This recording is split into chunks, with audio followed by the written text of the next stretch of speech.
Uh, Welcome, everyone. This is the February 10th, 2026 CARC Workforce Development Interest Group call. Uh, Today, we're going to be talking about micro-credentials in research computing data, especially for students. We're excited to have two presentations, one from Purdue University, one from the University of South Carolina, about their experiences with micro-credentialing programs. First up, we will be hearing from the University of South Carolina. That'll be David Reddy and Stacy Winchester. They'll be sharing their experience about a badging program for students that includes some research computing and data skills and others. David, Stacy, if you want to go ahead and get started, share your screen. Let's go ahead. For anyone who hasn't signed in yet, I'll repost in the chat the link, but you can also post questions in the chat as we go, and we'll have plenty of time to hear from each of our speakers and to have discussion. Hi, everybody. Thank you for having me today. We're here to talk about Sharp Grads, which is a digital badging program and certificate of completion program for a research skills training year-long workshop program at the University of South Carolina. I hope you're seeing my slides, and I think you are, but let me know if that's not Yes, we right. are. As I mentioned, I'm Stacy, and I'm the research data librarian. I have been at the University of South Carolina since 2014 and in my role as data librarian since 2019. In a nutshell, I help researchers preserve, share, and find data for research. And that includes a lot of different things, but one thing that I'm kind of passionate about is making sure that our graduate students are prepared to do the research that they need to do to finish their time at USC. And also to move on into the real world. And I'll turn it over to David to introduce himself. Hi, I'm David Reddy. I'm a research facilitator with research computing at the University of South Carolina. Um, and in addition, I'm on the lead council for Campus Champions. I run I run our workshop program, so it's been a great boost actually to our workshop program to be involved with Sharp Grads, um, because I would say it has doubled our enrollment in our workshops. Probably like most groups, we received a huge bump in workshop attendance when we went virtual during COVID, but then that tailed off almost in half. And Sharp Grads has been a great way to bring in more of a general interest audience and to keep our workshop attendance and enrollment numbers up. So with that, I'll turn it back to Stacy. David. So what we're going to do is spend the next little bit talking about what this Sharp Grads thing is. All the requirements that it takes for graduate students to complete Sharp Grads, a little bit specifically about the research computing sessions provided by David and his crew. We'll talk about our digital badge, and we'll talk about the difference between digital badges and micro-credentials, how to know the difference, and what it takes to move something like our program into a micro-credentialing situation. So, Sharp Grads is the Skills, Habits, and Research program for graduate students at the University of South Carolina. We've been offering it in one iteration or another since 2019, but going at it fairly regularly and in a sort of a uniform way since about 2021. It is open to any graduate students at the University of South Carolina in Columbia. We have other branch locations, and right now we're not able to serve those people. But what we want to do is teach our graduate students, again, those skills that they need in graduate school and beyond that are often not included in the curriculum. So things that their professors expect them to be able to do, but that they are probably not going to learn in the classroom. And we'll talk a little bit about what that includes in just a moment. So this is an annual cohort. This is a year-long virtual workshop series that runs from August to April. I have included, in case anybody is interested, a link to SharpGrads and a QR code so that you can see the website. So we're halfway through or more than halfway through the year of SharpGrads.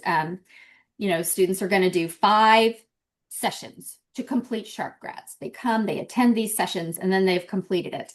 We had some people who finished in the fall semester, and the majority will finish in the spring semester. Everybody will not finish. Graduate students are very busy, and they don't always have time to participate in all of our synchronous sessions. And they are synchronous because that's just kind of where we are right now. We're not ready technologically to have a fully asynchronous experience for them. So the reason that most of them are virtual and not in person is COVID. When our students got back from COVID, we found that our in-person workshops had gone down. The attendance had gone down quite a bit. Completers, again, get a certificate of completion that's signed by the Dean of the University Libraries and a digital badge. So we'll talk about what a digital badge is in a few minutes. And again, the difference between a digital badge and a micro-credential. You might be thinking of those terms sort of interchangeably, and they're actually not. I run the program this way. I run the program this way with a ton of help because I want the students to get the skills, or at least be introduced to the skills. And the students like to take it because they love to get a certificate of completion. They love to get a digital badge. They love to get any kind of research skills training that in any way kind of sets them apart from their peers.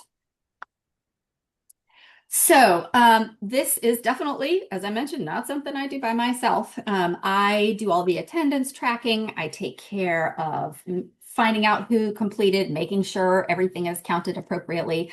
It's a lot because this is just a small part of my job, and there are 9 total session leaders. So we have so many people across the libraries, research computing, the university press, teaching these sessions, and they have to get back to me with information after they hold sessions online. Generally, that's done through Teams or Zoom. We seem to be kind of a Teams campus, at least for now. And then we get support from the graduate school, and that support is mostly like promotional support, or I might get some swag to hand out at our end of the year reception. But this is definitely a program that we do on the cheap. I'll talk to you about why this is, but it's looking like I'm not going to be able to do it that way anymore going forward, and we're going to have to make a little bit of an investment, but I'll get to that soon. Okay, so luckily, the libraries and research computing enjoy a really great relationship. So besides SharpGrads, we get together for monthly meetings, which is great. Both sides, I think, really appreciate having this collaboration and colleagues to discuss data stuff with. I'm part of a department called Digital Research Services, and we are research data management, AI, stats and data analysis, data visualization, data sharing and archiving. We try to support researchers working with data throughout the entire life cycle. We get together with research computing for these monthly meetings where we talk about updates and work on joint projects. For example, we have worked on a proposal for a data visualization center, I think a couple times at this point. We still don't have one, but those are the kinds of aspirational projects we hope to work on together. Both research computing and university libraries provide data management planning assistance, data storage, data archiving, and we work with researchers who have grant funding. David and I particularly spend a lot of time making cross referrals to each other for services and resources. Every 5 years, with the help of research computing, I administer the Research Data Assessment Survey, where I ask funded researchers at USC what their data management and sharing habits are, what their needs are, and we try to figure out where our researchers are. And again, there are lots of SharpGrads presentations that David and his colleagues participate in, which we'll talk about in a moment, but other presentations as well, like today. So I do want you to understand what Sharp Grads is, and I'll talk about it just briefly. Again, to finish this program, graduate students enroll. They don't enroll because it's not for credit. They register for Sharp Grads. And at that point, I start counting their attendance at all of these sessions that are available multiple times throughout the year. They have to attend 5 sessions in order to complete Sharp Grads and get the digital badge and the certificate of completion. 3 of those are required. So everybody takes the same 3, and it's the ones on your screen. The first is Research Data Management Basics. We talk about data management concepts that everyone can use sort of right out of the box to help them with their research data, but also just make any data that they need to retain access to kind of future-proof for future them or for those in which they might want to share it in the future. Everybody takes an Introduction to Publishing and Scholarly Journal session, which is what it sounds like, because graduate students don't always know how that works. And everybody takes Graduate Student Research Toolbox, which is basically a session on doing library research. Our tools and services change all the time. They grow and grow, and we want to make sure that everybody knows how to take advantage of all the great stuff at university libraries. So those are the 3 sessions everybody takes. And then they choose 2 more sessions for a total of 5 over the course of 2 semesters. And that is from a fairly gigantic list of optional sessions. And it's too many to read off here, but the sort of categories are AI, including like working with, sometimes working with LLMs and Gen AI. Data tools and services, data visualization, public scholarship. So helping young people transition their research project to something that the public can understand. Monograph publishing. And there are also sessions provided by our colleagues at Research Computing. And I'm going to turn it over to David to discuss that. Great, thanks, Stacy. So yes, Research Computing presents 5 different general interest workshops that are part of the Sharp Grads program. So we have an introduction to AI and machine learning. Now, this is much more technical than most of the other AI sessions.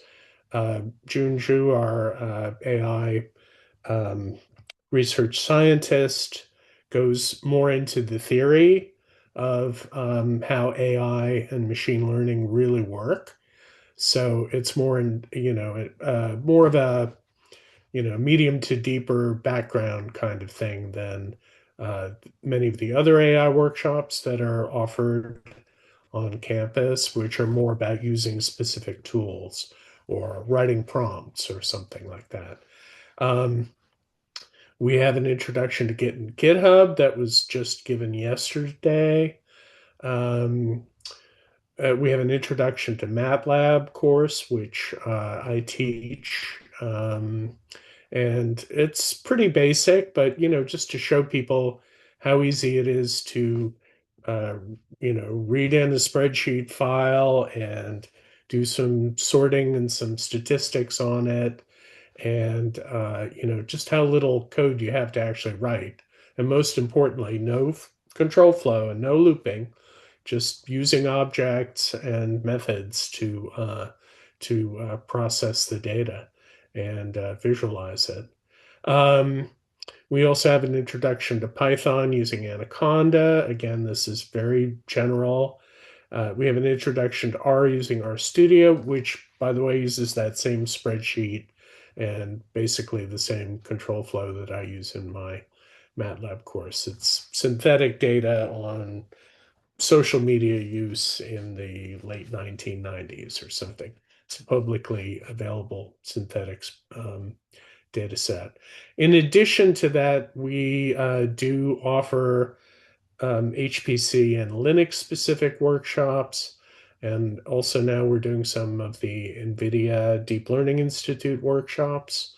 But those are not included in the Sharp Grads program. So I want to say that out of those 9 instructors in SharpGrads, 3 of them are in research computing.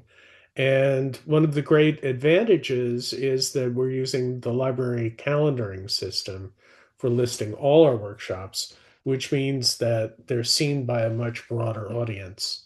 So we get people who are not even enrolled in SharpGrads, who are not research computing um, clients, but then they see a workshop they're interested in and they sign up for it. So it's really been a like I said, a great boost to our registration and attendance numbers to work together with the libraries and the graduate school on the SharpGrads program.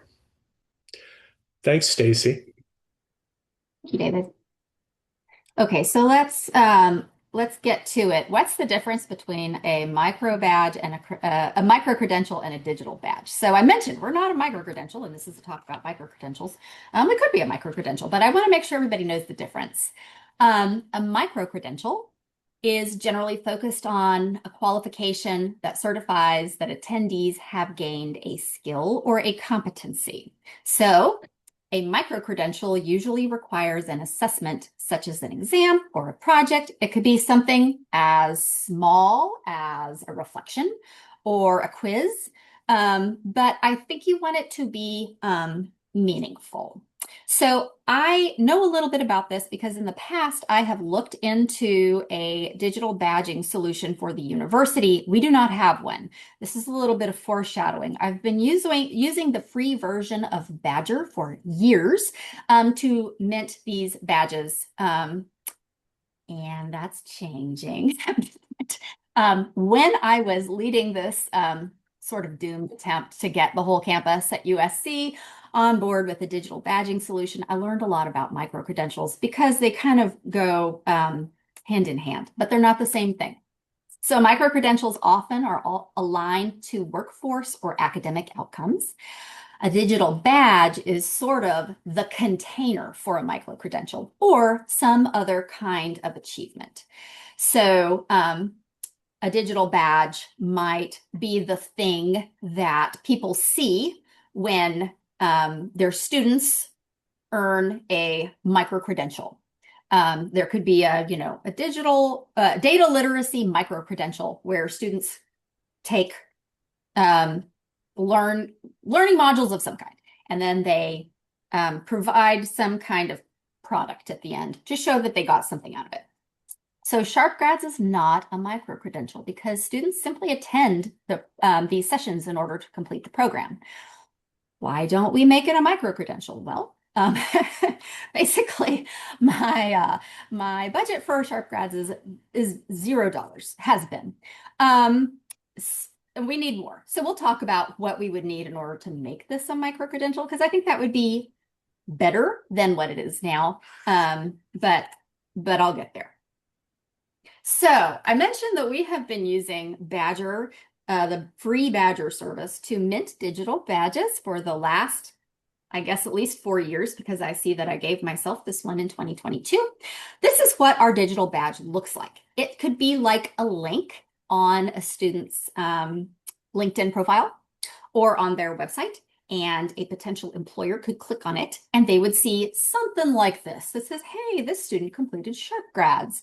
And here's kind of what they did in order to get this achievement.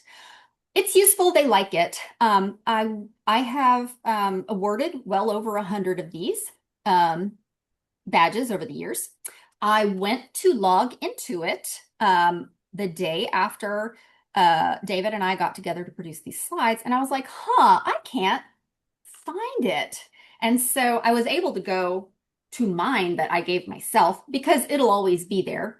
Part of the importance of a digital badge is that it's always available online. And that's why libraries and universities and other agencies and institutions pay for digital badging services, is because it has to stay, the link has to stay active for, a long time. Well, the reason I couldn't get to it was because they had shut off the service. The owners, the company got sold and sold, and then they shut it off, and they didn't tell us it was happening. So I found this out last week. A little bit of panic because I need to award a bunch of digital badges in April, and I no longer have a way to do that. We're working on it. So what would be needed to make Sharp grads into a micro-credential? Maybe you have a similar situation at your university where you've got some kind of training program. What would make it a micro-credential instead of just like a cool thing that you offer? Well, for us, we would need a robust platform, a couple of more robust platforms. We use a library sort of centric group of softwares called I guess it's a platform called SpringShare. David mentioned it. He uses it to set up to calendar. We use it for several things, including counting attendance and making events available for registration. So I spend a lot of time tracking attendance. It's way too manual. If I wanted this to be a micro-credential and more work were required and students were turning in some kind of product at the end, I really would need something more, or I would need to hire like an assistant. So in the past, David and David mostly has looked into using that calendaring system, which we call LibCal, and a database for reporting. David knows about APIs way more than I do. That could be really cool, and it could be a way to make this work better for us. But we would definitely, you need a platform that works for you.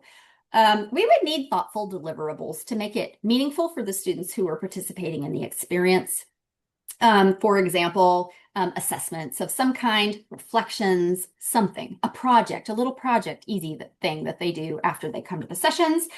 We have a lot of the optional, we say electives here, but they're the optional sessions that I discussed a little bit ago, probably too many. If we were going to make this a micro-credential, we might want to chop it back a little bit, or we would just be getting, it would just probably be too much. And then we'd also need buy-in from session leaders and library leadership. That's going to be sped up a little bit now that I no longer have a way to give the students the digital badge that I've promised them since August. But we're going to find a way around it. Digital badges can be homegrown. The only thing you have to do is make sure that you're able to, host the site where the digital badge lives kind of in perpetuity. They can be purchased. FYI, they're very expensive. Like, for example, it could be $20,000 a year to have a digital badging service. It could be less than that too, but the good ones are very expensive. And so there's a little bit more work to be done. But that's what I wanted to share with you, and I would be delighted to answer any questions that you have and take emails from you later if you would like. Great. Well, thank you very much, Stacy and David. It's great to hear about what you're doing in South Carolina and your badging program. I did see there was one question in the chat you may have seen about using carpentries. I saw Stacy, you answered. So Yeah. interested if you were using software carpentries in any of your work. So these are pretty short sessions. They're like an hour and 20 minutes. And as we said, there's no requirement other than attendance. So in general, all we do in these sessions is just introduce people to, some concept or programming language or, AI platform. Um, the carpentries are wonderful, but I think they're much more in depth than what could be covered in the amount of time that we're using. Definitely, if we were going to run like longer hands-on workshops, we would definitely be looking at things like the software carpentries um, to use as a platform. And the Open Refine Stacey, did you session have that I'm sorry, you're cutting out. No, it's just the delay. I was turning it over to you. Okay. Yeah, I was just going to say, I mentioned in the chat that I teach an Open Refine session in person because teaching Open Refine where students have to like download the freely available software on their own. It could get dicey. It is based on a library's carpentry, which is like the software's carpentry, but for libraries. And it's just prepackaged in a way that it made it really useful. And I'm able to do it in an hour in that case. We also had a question in the chat. What is the completion rate? About 50%. It's usually about 50% when people sign up, register for workshops, usually about 50% come and then 50% finish. That's something I've learned I can count on, which Sounds isn't about bad. like what we have Which is too.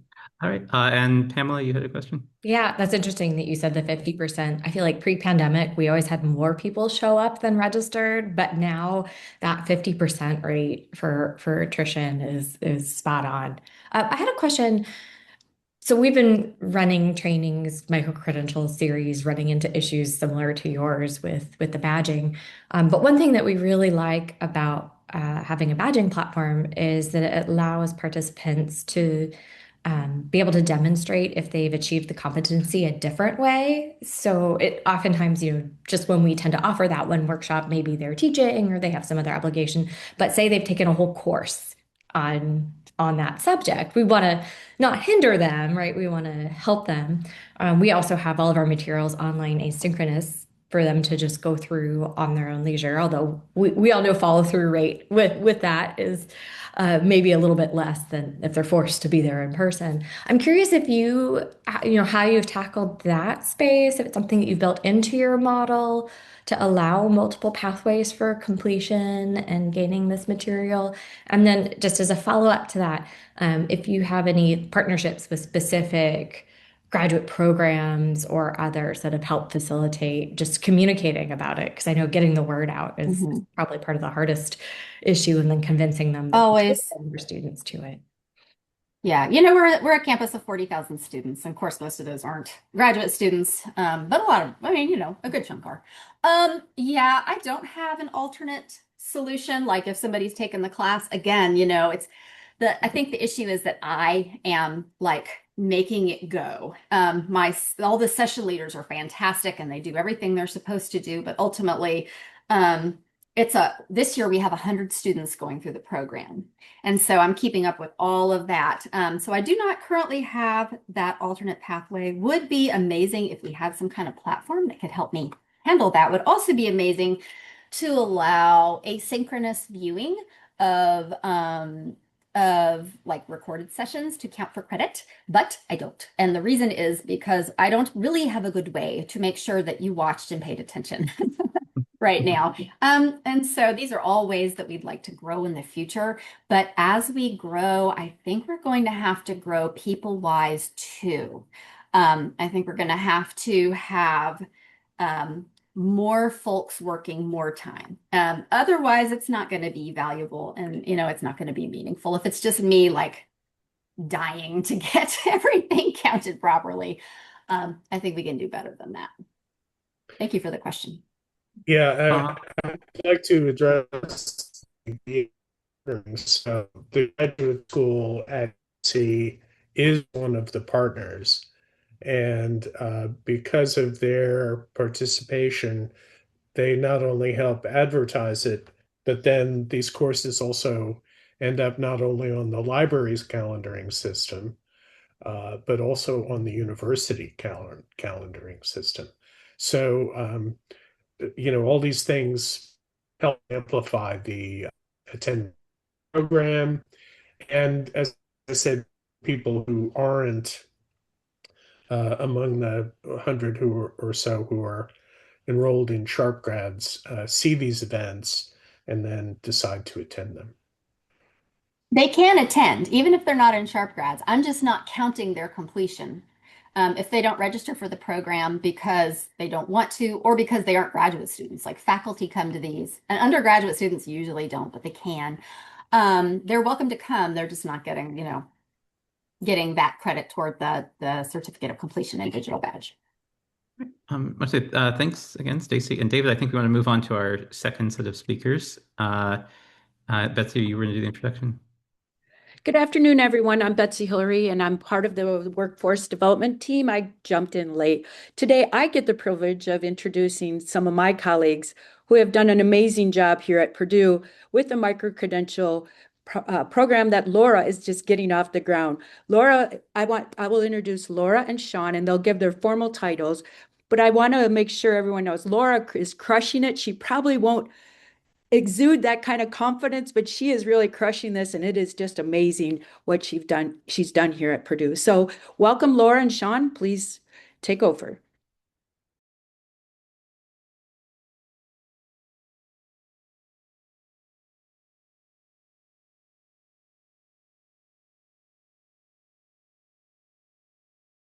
Are you guys on mute or? Yeah. There you go. And you can see the slides, right? Yep, we're good. Okay.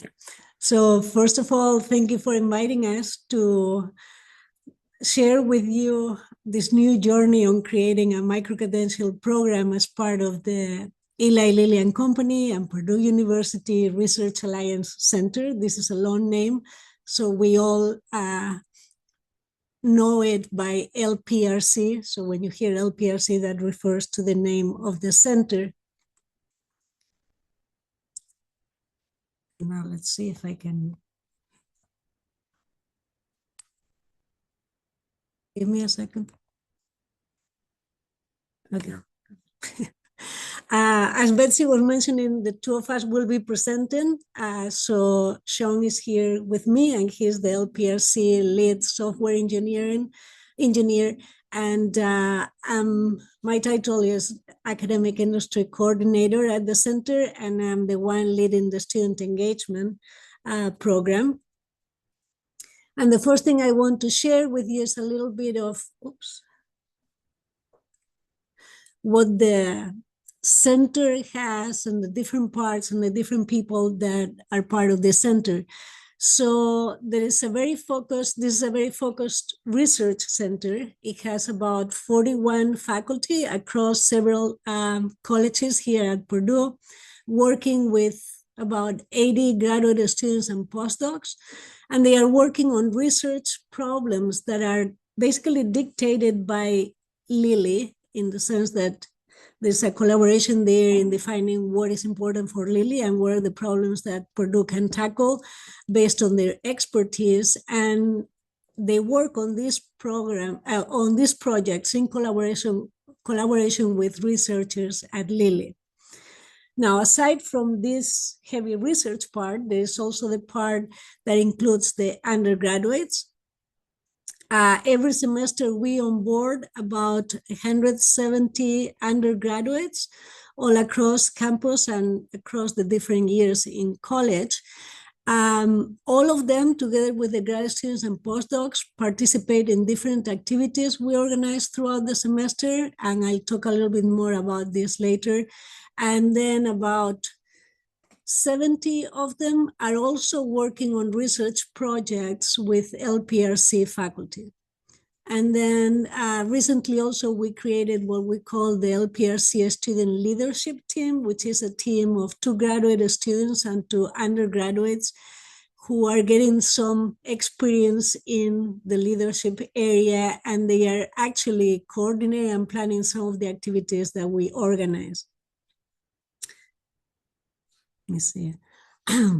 Now, the micro-credential program is mostly focused on the undergraduates. So let me tell you a little bit more about how these undergraduate students get onboarded into the LPRC.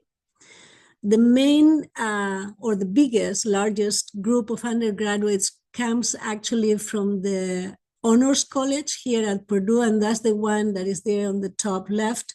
It's called HEAL, which stands for Health Ambassadors with the LPRC. All these students, as I mentioned, are part of the Honors College, and a large group of them are just involved or just participating in the LPRC through participating in the different activities. And about half of them are already working on research projects. Actually, the Hill group has like two levels. Level 1 is the one that are just participating in activities, and level 2 are those that are participating in activities, but also doing research with LPRC faculty. Now, if you see on the screen to the right, the other group that is the second largest is the group that participates through what is called VIP, which is Vertical Integrated Projects. This is a campus-wise program, so any student across Purdue can register for this program. The idea is that the students work on teams that are multidisciplinary and multi-year in college to work on a research project. And in our case, the ones that we support, the mentor is a faculty that is part of the LPRC. Now, in the middle of those two, at the top, you see one called Europe C. This is a program in collaboration with the country of Colombia. So through this program, we have about 6 to 8 undergraduates, which are the outstanding students there in Colombia in the best universities, and they come to Purdue to work on research exclusively for 6 months, and in our case, they work with LPRC faculty. Now, some undergraduate students, as you see below, can be working in the labs with the faculty already, not through any of these established programs. Those are the ones that we call individual research with LPRC faculty.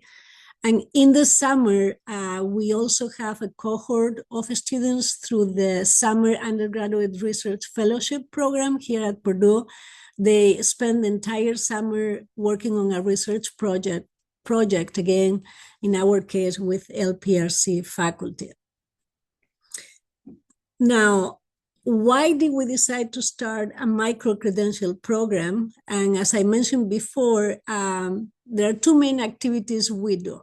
So if you look at the two pictures on the left, those are pictures taken on some of these events that we organize throughout the semester. The one on the left is actually a presentation on patents and IP.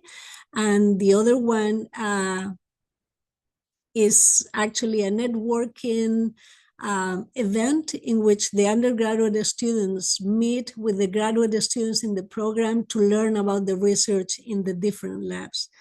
So those are just activities in which students participate. And as I said, about 70 of our undergrads are also working on research projects. And those are the two images that you see on the right.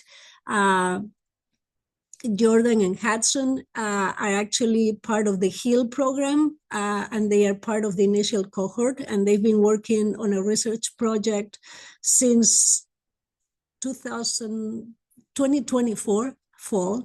So they have stayed in the program.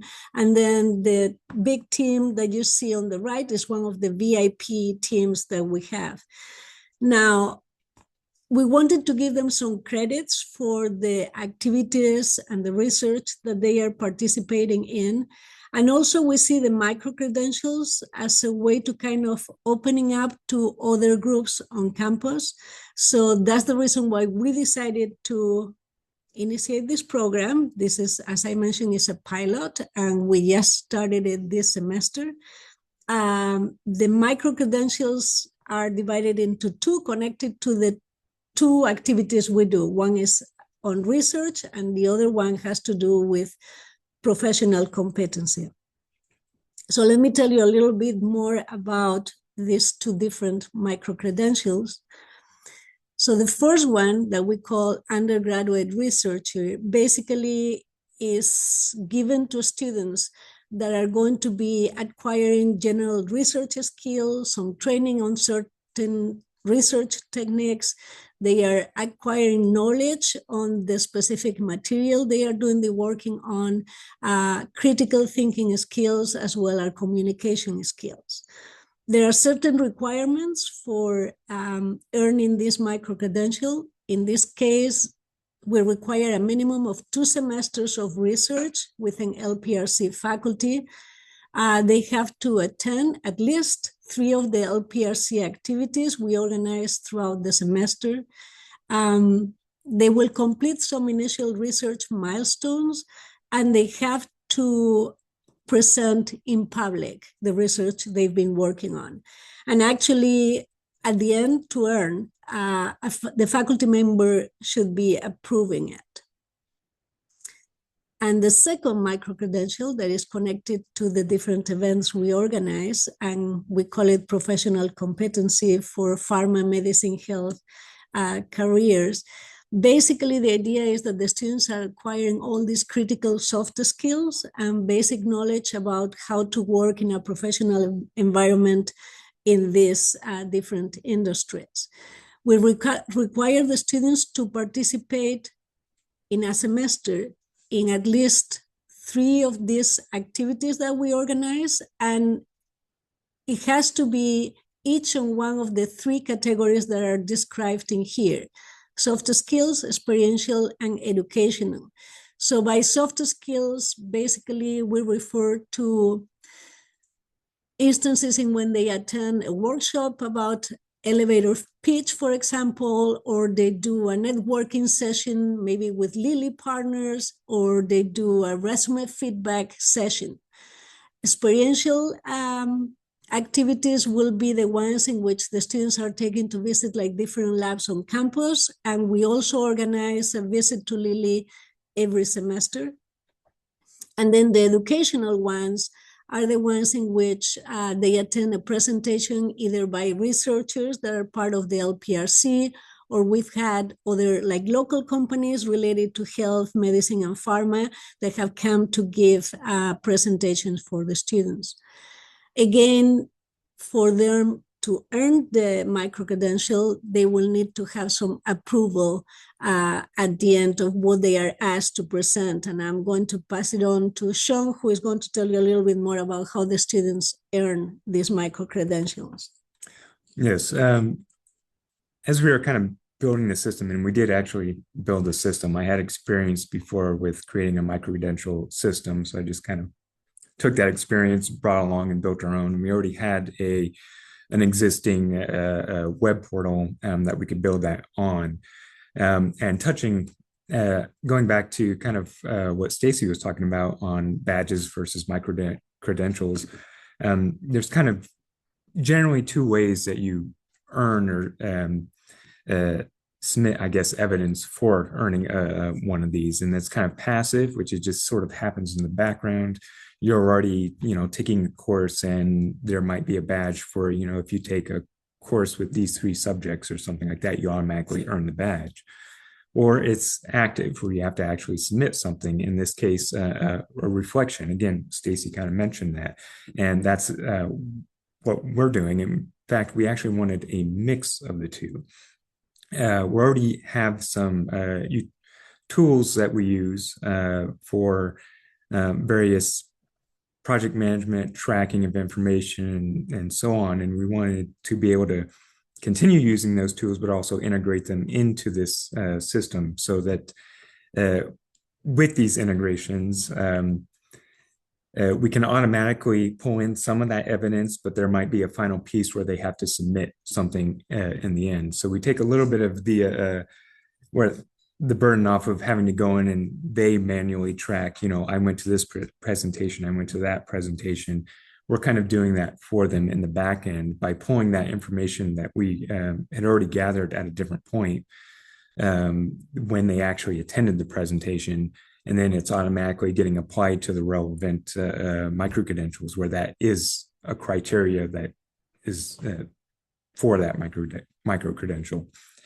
Along with this, we can also tie in and look up other information we already have. Are they an undergrad or a grad student? And we can have micro-credentials that only a grad student can earn, and so on. And we tried to make this system very flexible, so we can stack different criteria.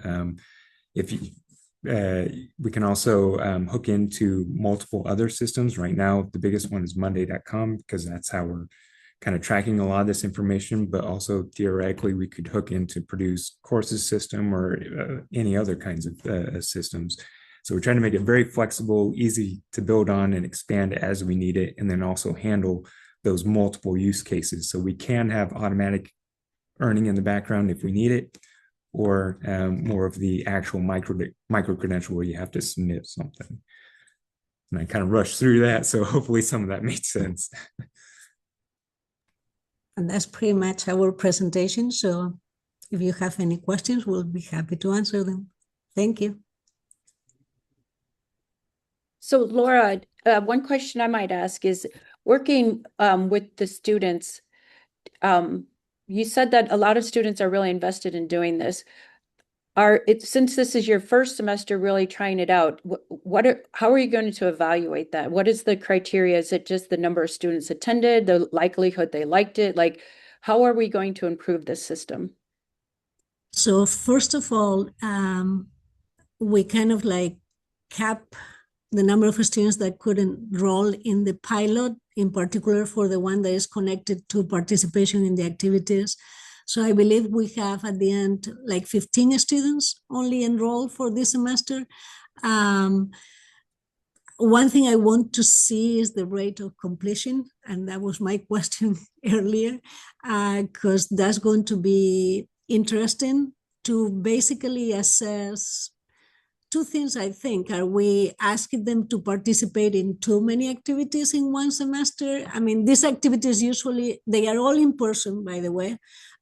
They happen in the evenings, so it's 5:30 to 7 usually. The visit to Lily requires an entire day, so it has a time requirement on their side. So my idea on how to assess and get feedback about it, for sure I will send a survey to the students, first of all, even including the ones that were not able to complete it this semester. That might give me also an idea of, do we need to extend this for completion to 2 semesters, or we just stay on 1 semester? One of the things that is worrying me is many micro-credentials are connected to online participation. However, in our case, this is in person, and the number of students in principle is 170. If the 170 register for the micro-credential, I don't have a room to put them. So we'll need to figure out all these details, but we'll see what happens in May when the semester ends, and we'll get some feedback from the students. Thank you, Laura. I'll keep in contact with you, obviously, but I'd like for us to do an update to this community after you get a semester or 2 under your belt, just to see if what we've done is what we've said we would do.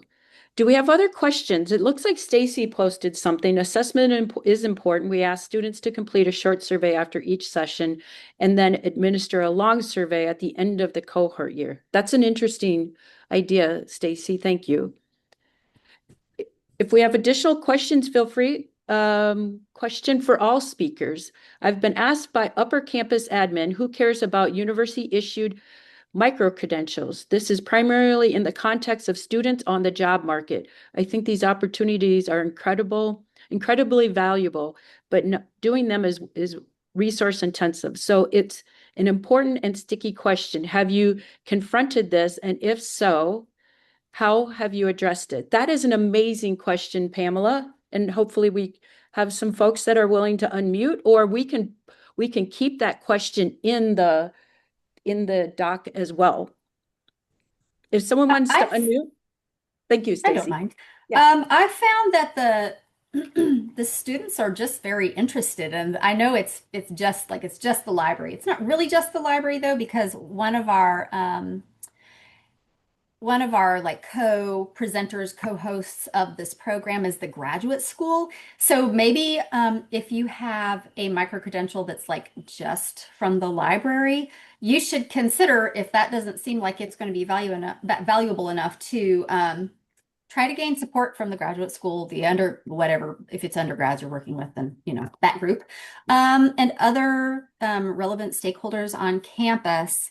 I think that I'm lucky in that my dean understands the importance of research skills training for graduate students. And then anything that has the word data in it, and a lot of our learning opportunities do, I think everybody knows that's important.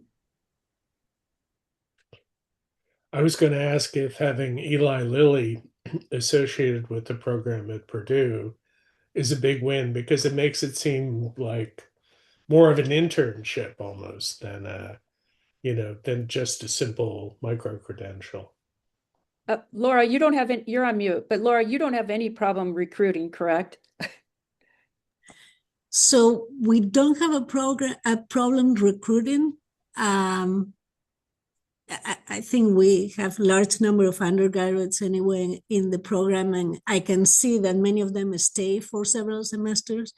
But at the moment, we don't have like Lilly recognition of the micro-credential because that will be a step, and we've discussed this with our Lilly partners. I mean, for them to put their name and stand behind a micro-credential, that's a big deal behind the scenes, and it will require like, I don't know, they have to go through the law offices there at Lilly to do that. So, however, I mean, the students are part of the Lilly Purdue Research Center, and the center has a lot of connection with Lilly. So Lilly is aware that our students are working on some of these micro-credentials. Now, if they see, that's the hope, that if a resume is showing one of these micro-credentials, or if they have it in LinkedIn, that stands out to recruiters, whether it's Lilly or whether it's another pharmaceutical company, for example. So that's the idea. I don't know, as we establish the program, if it gets bigger, if we decide it's worth, if Lilly says, yes, this is something we would value from the students to maybe join Lilly in the future, then they might go to the step of trying to get it recognized. But at the moment, that's how we are operating. Thank you, Laura. I think we might have time for one final question, but Michael, did you have any last minute thoughts? And I wanted to add in the call doc, I added at the very bottom, if you'd like to keep this topic going and interested in an interest group or working group, or just keeping the conversation going, if you could please put your name at the very bottom, our team will follow up to make sure we continue this. Michael, did you have any Yeah, so I just final? wanted to give a broader plug for some of the volunteer opportunities at CARC we're recruiting for. So volunteering with CARC is a great opportunity. We're actually working soon. We'll have a slide at the beginning of all these calls explaining why you should volunteer, but the slide's not quite ready yet. But it's really a great opportunity to build your own professional development, to develop tools and resources that you need to do your job at your local institution, to share that burden with others, to get to know people who work elsewhere, to build experience working with a team, leading a project, publishing your results, and more. And it can be great for your institution as well if you're trying to convince your leadership that it helps you get these products that you need locally done, and expands your role and influence. That said, we're recruiting for several things. The big one, as Betsy said, is about the student micro-credentials. So we're looking to increase student engagement in CARC. And that includes possibly offering micro-credentials to students who participate in CARC. Ties in very well with today's talk. So if you're interested in that, please put your name on Betsy's list. If you don't put it down now and you think of it later, you can email us at rcdworkforcechairs@carc.org. We'll put that in the chat as well. It's also in the call document. So generally with student engagement within CARC, including in particular with issuing micro-credentials and what that would mean. More generally, we're looking for some other workforce development tools and resources opportunities, including working on a resource catalog for professional development and some other guides that have come up out of Nexus Day last year. So you can find all of that in the call document or on the CARC volunteer opportunities page. If you're interested, definitely feel free to email us. Betsy and I will be happy to talk to you if you think of something after our call ends in the next few minutes. But yeah, definitely if you're interested with the micro-credentials as well, we're happy to see what's been going on at South Carolina and Purdue, and it'd be great to be able to apply that more within CARC. So please put your name down and email us if you're interested about any of those opportunities. And Pamela did a shameless plug, which I love. Keep in mind, there's also the strategy and policy track, and she gave us the topic for that as well. One other housekeeping note, next month's call will be at a special date. So next month, our call will be on the third Tuesday at 2 p.m. Eastern instead of the second Tuesday. We're skipping the week when the NAIR, CASC, and Open On Demand conferences are all happening simultaneously. And we're very excited. We'll be doing a joint call with the researcher-facing track on Tuesday, March 17th at 2 p.m. Eastern, all about how to contribute to an open source project. So if you are interested in that, please join us next month. Thank you, everyone. Have an awesome day. Take care. Thank Thank you. you. All right, bye. Bye-bye. Thank you.